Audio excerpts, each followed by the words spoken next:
The forest was unusually quiet that day. Not the quiet of peace, not the quiet of rest, but the kind of stillness that feels deliberate, as if the world itself had paused to watch. Yudhishthira sensed it before he understood it. Silence like this was never empty. It always meant something unseen was present. His brothers had gone ahead, one by one, drawn by the sound of water deep within the forest. A lake hidden from ordinary paths, clear, calm, inviting. But none of them returned. Yudhishthira did not run. He did not shout their names into the trees. He had learned long ago that panic does not save lives. It only multiplies confusion. When something feels wrong, speed is rarely the answer. Clarity is. He followed the path slowly, with attention, listening not only to sounds, but to what was missing. Soon he reached the lake. It was beautiful. The water lay perfectly still, reflecting the sky as if it were a flawless mirror. No ripples, no birds, no wind, and beside it lay his brothers, Nakula, Sahadeva, Arjuna, Bhima, each one strong, each one fearless, each one unmoving. They were not wounded, they were not struggling, they were simply still, as if life itself had stepped away quietly. Grief rose in Yudhishthira, but he did not let it take control. He knew grief could cloud judgment, and judgment was needed now more than emotion. Before he could step closer, a voice spoke. "Do not drink." The voice was calm, firm, unmistakable. "This lake is mine." Yudhishthira stopped. "I seek water," he said steadily, "and I seek the truth of what has happened here." The air shimmered. A form appeared. A Yaksha, neither man nor beast, neither divine nor mortal. Eyes sharp with intelligence. Presence heavy with authority. "I guard this lake," the Yaksha said. "Your brothers ignored my warning. They drank without understanding. You may drink," it continued, "only if you answer my questions." Yudhishthira did not hesitate. "Ask." The Yaksha began simply. "What is faster than the wind?" "Thought," Yudhishthira replied. "What is heavier than the earth?" "A mother's heart." "What is higher than the sky?" "A father's duty." "What is more numerous than grass?" "Worries." The Yaksha watched him closely. Then it asked again, "What is the true companion of a person?" "Dharma," Yudhishthira answered, "because it remains when everything else falls away." "What is lost the moment it is shared?" "A secret."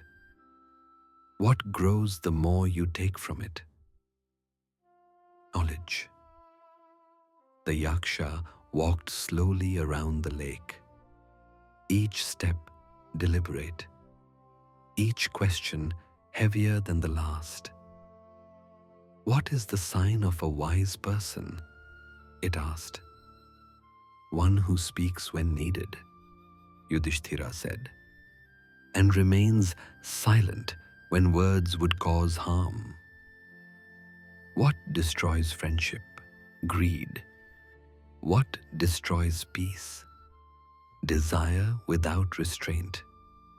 What destroys life? Attachment without understanding.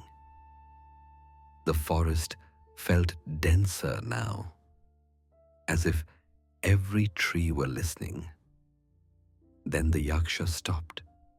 It turned and looked directly at Yudhishthira and asked the question that had defeated many before him.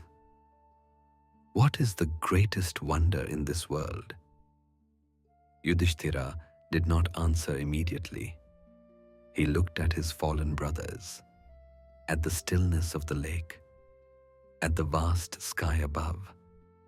He allowed the weight of the question to settle. Then he spoke. Every day, countless beings walk toward death, yet each believes they will live forever.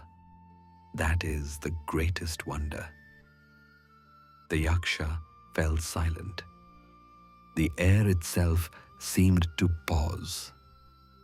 Then the Yaksha spoke again. I am pleased, it said.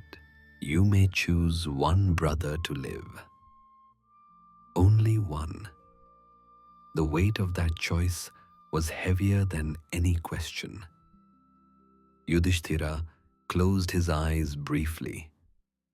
He did not choose the strongest. He did not choose the most skilled. He did not choose the one most valuable to him personally. Let Nakula live, he said. The Yaksha's eyes narrowed. You could have chosen Bhima, it said, your pillar of strength.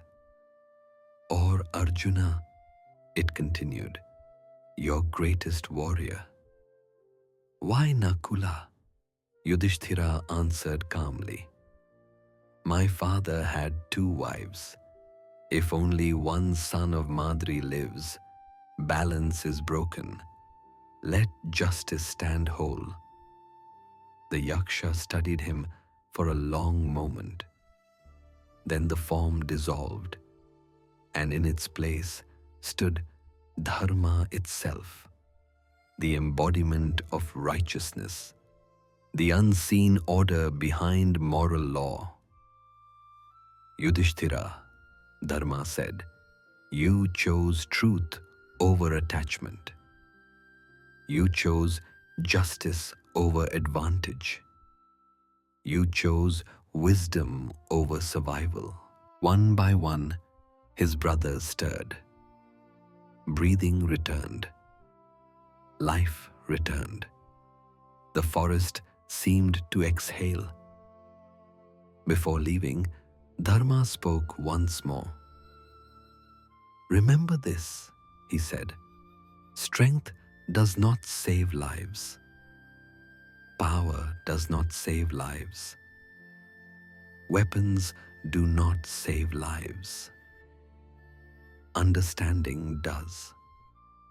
Yudhishthira bowed, not in victory, but in humility, because the answer that saved a life was not about death.